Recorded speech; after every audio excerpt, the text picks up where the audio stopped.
fait sur Foldog. Regarde. Oh, cette coupe. Ah, j'adore. Attends.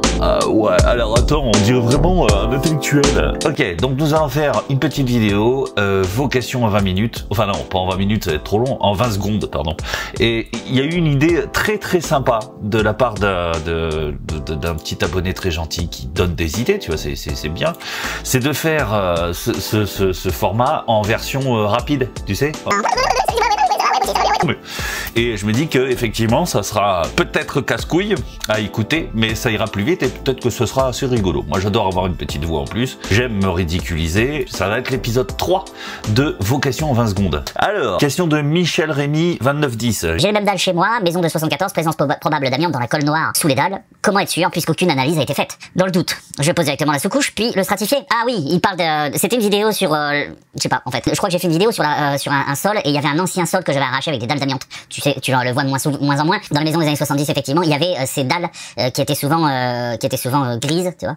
Et effectivement, ce sont des dalles à base d'amiante. Donc ça, quand tu les retires, c'est masque à cartouche obligatoire. Et aération de la pièce. Je l'ai fait dans une entreprise très sérieuse où on n'avait pas d'aération particulière. Théoriquement, il devait y avoir une aspiration mécanique en plus. Une extraction mécanique. C'est ce que font les mecs qui font du désamiantage. Tu vas le faire qu'une fois, tu vas pas choper un cancer du poumon juste pour une chambre, quoi. L'arrachage des dalles, tu verras, ça se fait super facilement, surtout dans les années 74, des trucs ça saute comme ça. Sinon, il y a des machines exprès, des grosses machines scrapper qui permettent d'enlever ça. Mais dans le doute, honnêtement, alors moi je suis pas partisan de faire ça, mais dans le doute, il vaut mieux recouvrir. En fait, ce qui est dangereux là-dedans, là, c'est pas la dalle en elle-même, c'est la poussière d'amiante. Un chat qui va chier. C'est la poussière d'amiante. Donc il faut éviter la poussière. Donc si tu recouvres directement, théoriquement, il n'y a pas plus de danger. Donc si c'est chez toi et que t'as vraiment peur, dans le doute, laisse-le. Là, c'est Sten 1397.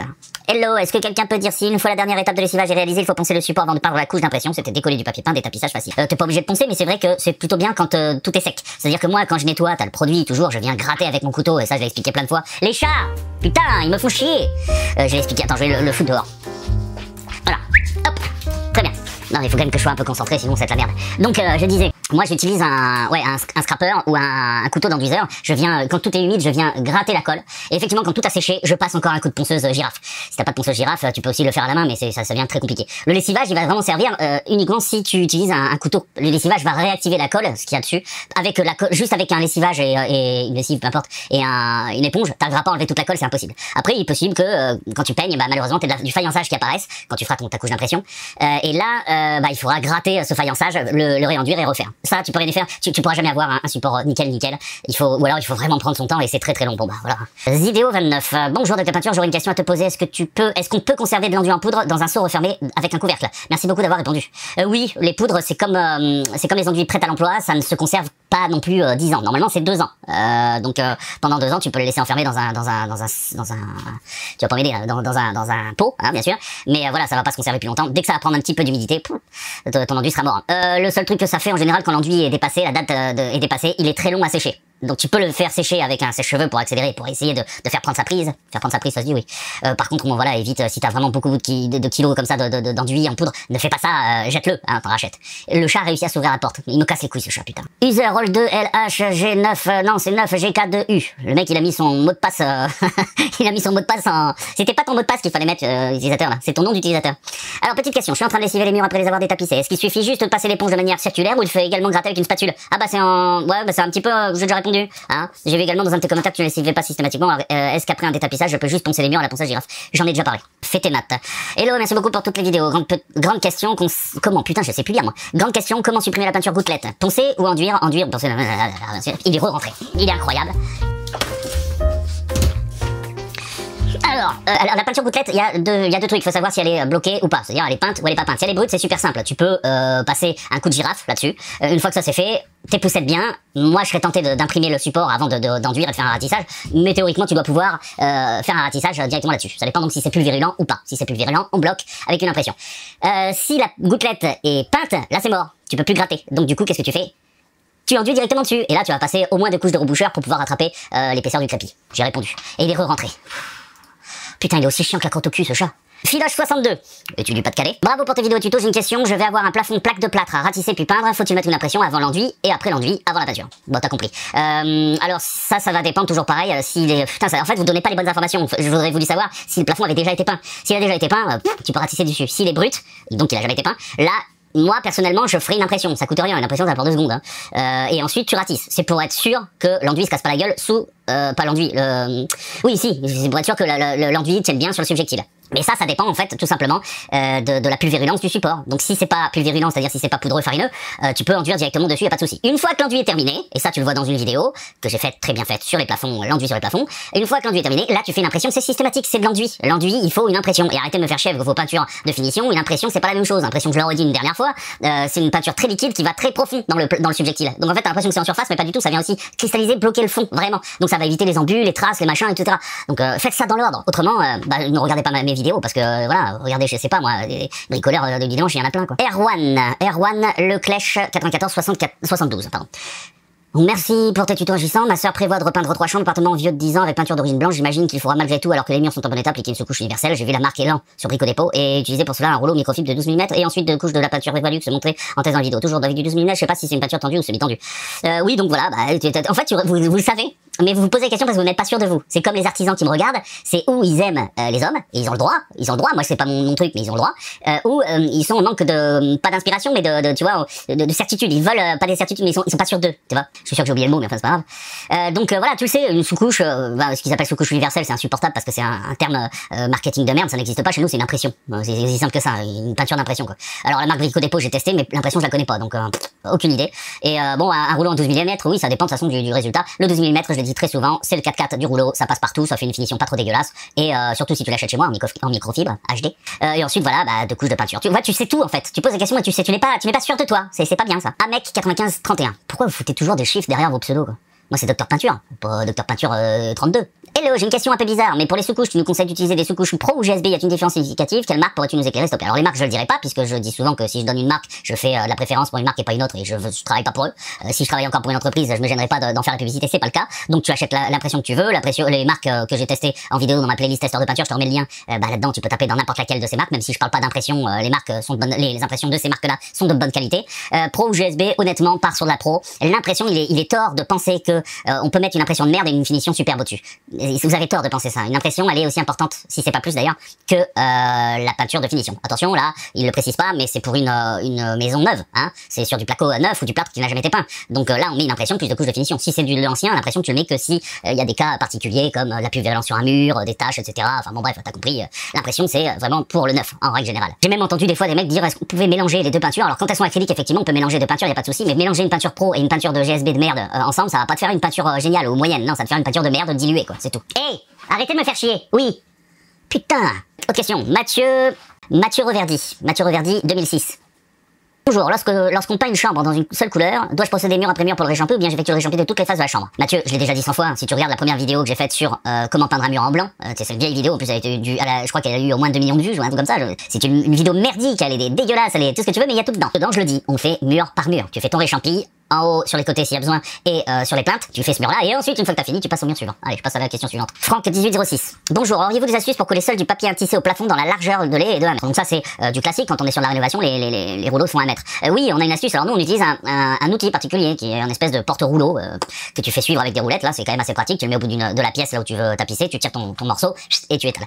Quand t'as pas le choix, tu coupes ton lait à l'avance, ton lait dans la longueur de la pièce, hein, toujours les joints face à la lumière, si tu veux, hein, jamais en travers, sinon on risque de voir des imperfections. Et puis tu utilises un balai, voilà, tout simplement. Alors, tu poses un balai et tu avances petit à petit. C'est vraiment très chiant à faire. Je n'ai jamais filmé ça. J'ai eu à le faire plusieurs fois, mais c'est tellement casse-couille à faire que je le filme pas parce que tu verrais rien. La caméra, il faudrait qu'elle suive. Je sais même pas comment il faudrait le voir en réel, quoi. C'est vraiment très chiant. Mais voilà, avec un balai, tu peux aussi te faire un système avec des grandes perches et mettre une planche au bout, je sais pas, pour essayer de bloquer dans un côté. Et, tu vois, il faut vraiment que ça soit maintenu de l'autre côté. Ou alors tu utilises une personne, tout simplement, qui te tient le rouleau de l'autre côté. Et vous le faites à deux. C'est quand même pas très compliqué pour l'autre personne, même si elle est manchotte. Enfin, si elle est manchotte, non, elle pourra pas porter le rouleau. Mais bon, il faut au moins, oui, par la tête, peut-être. Mais arrêtez de me prendre la tête, là. Vous dites des bêtises.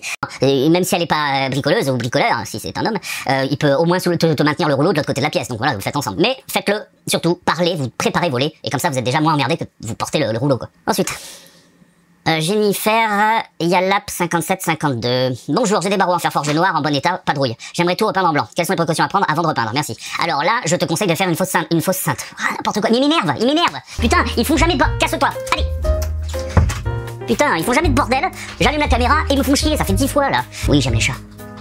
C'est juste que les miens sont un peu casse-couilles. Maintenant, ils vont gratter pour rentrer, alors que le matin, ils grattent pour sortir. Tu les entends?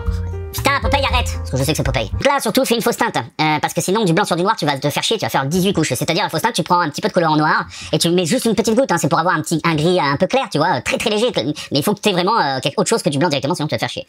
Voilà. Et puis après, tu refais 2 couches là-dessus, en blanc, pur. Et là, tu seras pas embêté. Et attends bien entre la première couche que tu vas faire avec ta fausse teinte et la deuxième. Genre, t'attends une semaine ou deux. Surtout quand c'est du fer, c'est très long à sécher en général, ces peintures. T'attends bien 2-3 semaines. Et là, au moins, t'es tranquille. C'est pour éviter l'époque. Si jamais t'as l'époque et tout, qu'on voit pas le noir réapparaître. Bonjour monsieur. Zubir Bakhti 7822. Bonjour monsieur. Pouvez-vous me dire si on peut le peindre par la suite? J'ai la même chose dans ma cuisine, merci. C'était comment poser un lambris PVC au plafond d'octopeinture? Oui, ça se peint. Mais honnêtement, waouh. Il y a trop de risques s'il y a un peu de gras, surtout si c'est dans ta cuisine. La cuisine, laisse tomber. Il faudrait lessiver comme un malade pour être sûr de pas avoir un seul pet de graisse parce que n'importe quelle peinture sur de la graisse, ça va jamais tenir. Et ensuite, je te conseille une impression de chez Zinsser. J'ai pas d'action chez eux, c'est que Zinsser c'est à peu près la seule marque que je connaisse qui fasse toute une ribambelle d'impressions différentes pour tous les types de subjectifs différents. Et là sur le PVC effectivement, moi je le ferai pas parce que voilà, comme j'ai dit, il faut vraiment que ça soit très propre, mais c'est faisable avec une impression de chez Zinsser. Et là je te laisse regarder la vidéo. Tiens, j'ai fait une vidéo qui est magnifique d'ailleurs, j'en pleurerais, mais là je m'étale. Et tu choisis donc ton impression et ensuite tu mets n'importe quelle finition dessus, hein. Tu mets la peinture de ton choix. Il faut vraiment faire cette impression avant, sinon ça tiendra pas. Alors, ReDF5DM, lui aussi c'est un mot de passe, il a mis un mot de passe à la place de son pseudo. Salut Doc, j'ai voulu repeindre mon portail en alu au pistolet, il est plein de traces, un conseil à me donner? Bah non, non, parce que je ne sais pas quel pistolet t'as utilisé déjà. Si c'est un pistolet pro, c'est juste que t'as mal réglé ta buse. Donc je t'invite à regarder une de mes vidéos sur l'airless. Si c'est un pistolet de merde GSB, là on sait pas trop ce que c'est, bah tout vient de là, hein, tout simplement. Et puis ensuite, si t'as plein de traces et que t'y arrives pas déjà avec le pistolet, laisse tomber le pistolet quoi. Tu prends un rouleau puis tu le fais à l'ancienne. On règle le motif avant, mais bon là je vais pas rentrer là-dedans parce que j'ai fait toute une série à propos. Donc il suffit d'aller regarder la série Airless Doc. Donc Airless, je sais plus comment j'avais appelé ça. Bon, j'avais pas d'inspiration, un peu comme ton pseudo. Alors, Sébastien 9520. Hello Doc, vidéo très intéressante. Quelle peinture préconises-tu pour une salle de douche sans fenêtre? Waouh. Alors, salle de douche. Alors, c'est une salle de bain ou une salle d'eau? Salle de douche, je connais pas. Enfin, j'imagine que t'as une douche, en fait. Et que t'as pas de fenêtre. J'espère juste que... Et tu me dis pas si t'as pas de VMC. Si t'as pas de VMC, t'as pas de fenêtre, ça va être une catastrophe, là. Bon, bah, si vraiment t'as rien, prends une brillante. C'est moins joli, mais c'est ce qui résiste le mieux à l'humidité. Et donc, plus c'est brillant, plus ça résiste à l'humidité. Tout simplement. Donc mais une brillante, voilà. Après par contre ça fait ressortir bien les défauts, donc t'as intérêt à avoir vraiment bien travaillé ta pièce quoi. Bon, s'il n'y a pas de fenêtre, ça devrait déjà atténuer les traces. Jean-Marc Bière 83-98. Je veux peindre mes murs extérieurs, que me conseilles-tu? Donc voilà, regarde cette série de vidéos, elle explique très bien tout ce qu'il faut faire étape par étape, nettoyage, grattage des fissures, ouverture, réparation, impression et mise en peinture de l'ensemble, bien sûr avec tout ce qui est protection, etc. Et quelques petites astuces au fur et à mesure, hein, mais il faut regarder la série. Nathalie de Bossier 73-88, tu vois c'est bizarre, on dirait des faux comptes, parce qu'il y a des numéros, j'avais jamais fait gaffe, il y a des numéros dans tous les pseudos. Bonjour, super pour la vidéo, j'ai juste une question, j'envisage de poser un stratifié 12 mm de chez LM dans une cuisine ouverte, c'est le, bon on s'en fout, elle n'est pas hydrophile normalement, ils disent toute pièce hors salle de bain, qu'en penses-tu? C'est dans quoi? C'est dans une cuisine? Non, tu t'en fous. J'ai envie de dire, il y a des revêtements qui sont prévus pour résister mieux que d'autres à l'eau. C'est pas chez Leroy Merlin que tu trouverais la meilleure qualité, hein, je te le dis. Parce que déjà, eux, ils ont pas la norme UPKM. Dans UPKM, je te mets, je sais pas si, je crois qu'on est limité à 5 liens, alors je sais pas si je pourrais le mettre, sinon je le mettrai dans le descriptif. Regarde cette vidéo sur l'UPKM, c'est la valeur du E de UPK qu'il faut regarder, et il faut que ça soit le plus fort possible. Et là, à ce moment-là, tu peux le mettre dans une salle de bain. Là, c'est une pièce, une cuisine, théoriquement, tu trempes pas t'as pas d'eau qui va tomber, même s'il y en a un peu qui tombe, c'est pas une salle de bain, donc te prends pas la tête avec un truc spécial hydrofuge ou je ne sais pas quoi là. Mais bon, voilà, moi je préfère acheter de la qualité chez un vendeur pro parce qu'on a la norme UPKM et je connais la résistance du parquet à l'eau. Voilà, que chez les LM là, ils ont fait leur norme à eux et je sais jamais trop donc. Bruet Sébastien 96-35, tu vois, il y a encore des chiffres. Ou alors vous êtes 9635 à vous appeler pareil. Super sympa de revoir tes premières vidéos. Ah oui, c'est une vieille vidéo. Il y a un sacré chemin parcouru en vidéo. Toujours top le peintre. T'es gentil. Je ne sais pas pourquoi j'ai mis cette... parce que c'est pas une question. C'était juste pour flatter mon ego, en fait. Ah bah, on a le droit de se faire du bien, attends. Oui, moi aussi je m'aime. Lolo Blaireau. Bah voilà, un pseudo sympa. Bonjour docteur, petite question. Tu as une peinture qui t'autorise la deuxième couche après 6 heures et un séchage complet en 24. Tu dois impérativement faire ta deuxième couche après la 6e et avant les 24 heures. Ou tu peux quand même l'appliquer après 24 heures. Merci pour ta réponse. Oui, tout à fait. On dit, c'est la précaution d'application. C'est minimum 6 heures entre deux couches. Point. Tu peux, c'est pas, attention, là on parle pas de peinture bicomposante. T'as deux types de peinture là pour le coup dans cette question. T'as les bicomposantes et les peintures classiques. Peinture bicomposante, c'est une résine, alors peu importe la résine, c'est pas alkyd, allez, et un durcisseur. C'est souvent ce qu'on utilise par exemple pour les bacs à douche, les carrelages, etc. Ceux-là, ils ont besoin d'avoir une force entre les deux feuilles de peinture, et donc on préconise de mettre les deux couches à un certain temps d'intervalle entre les deux, sauf qu'il faut pas dépasser l'intervalle, alors je l'ai pas parce que ça dépend du produit que t'achètes, genre c'est 48 heures. Donc avant les 48 heures, il faut que les deux couches qui se superposent aient été faites avant 48 heures. Ça c'est pour les bicomposantes. Mais pour toutes les autres peintures, je peux faire une couche aujourd'hui et faire la deuxième dans un mois même. Attention, si t'attends trop longtemps, parce que si t'attends trop longtemps, ta première couche elle va commencer à jaunir, elles jaunissent tous à un moment donné, et par contre ça risque de faire des traces. Donc n'attends pas par exemple 2 ans. Je le dis, on sait jamais. J'entends de tout. Donc voilà, oui, mais tu peux attendre facilement 3 semaines, 1 mois avant de faire la deuxième, y a pas de souci. Rakim 67200. Alors j'ai une peinture orange à faire. J'ai fait un premier mur, dégagement des angles, petit rouleau, puis gros rouleau. Bon déjà orange, ça couvre que dalle, comme sur la vidéo. Résultat, j'ai des bandes ultra foncées tout le tour du mur. J'ai réussi à les atténuer avec une 3e couche, mais bon, problème, j'ai des poutres en diagonale, donc je ne peux pas peindre tout à la verticale. Je ne comprends pas trop pourquoi ça fait ça. D'habitude, même en passant là où on se dégage les angles, ça s'enfonce pas comme ça. Une idée? Bah oui, je viens de te le dire, le orange, c'est vraiment casse-couille le orange, même le rouge, c'est vraiment une couleur très pénible à recouvrir, pour recouvrir. Je te donne un exemple, j'ai fait il y a quelques années de cela, parce que j'ai un certain âge, des salles de réveil dans un hôpital à Toulouse, et depuis j'espère qu'ils ont changé la couleur parce que c'était franchement un peu dégueulasse. Tout était orange et c'était sur du bois. Il a fallu 6 couches pour recouvrir totalement. On voyait toujours les traces et tout. 6 couches. Le orange, c'est une catastrophe. Bon, je pense que t'as la réponse à ta question avec la couleur. Je pense que ça vient de là. Greg 62290. Putain, mais il y a que des mecs du Pas-de-Calais quoi. Très bien cette vidéo, Doc, en espérant que tu ne dessines pas une tub. Pour peindre un mur de chambre en acrylique par exemple, le type de rouleau à son apport. Je vais pisser, j'en peux plus. Je suis en train de me tenir les couilles, les deux cons là me cassent les burnes. Et vous allez me faire chier longtemps là. Ils sont où ces débiles? Allez. Ah merde, j'ai pas coupé le micro.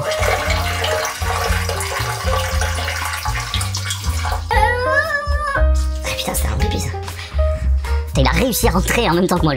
Les laqueurs, ça va être vraiment utilisé pour une peinture spéciale à laquer. Sauf que tes murs, il faut qu'ils soient hyper bien préparés et enduits avec un enduit gras. Déjà, l'enduit gras coûte cher, et si tu dois en plus faire tout un enduit gras en ratissage sur tes murs de maison, ça va être compliqué. Déjà pour un peintre en pro, c'est compliqué, mais pour un amateur, c'est même pas la peine.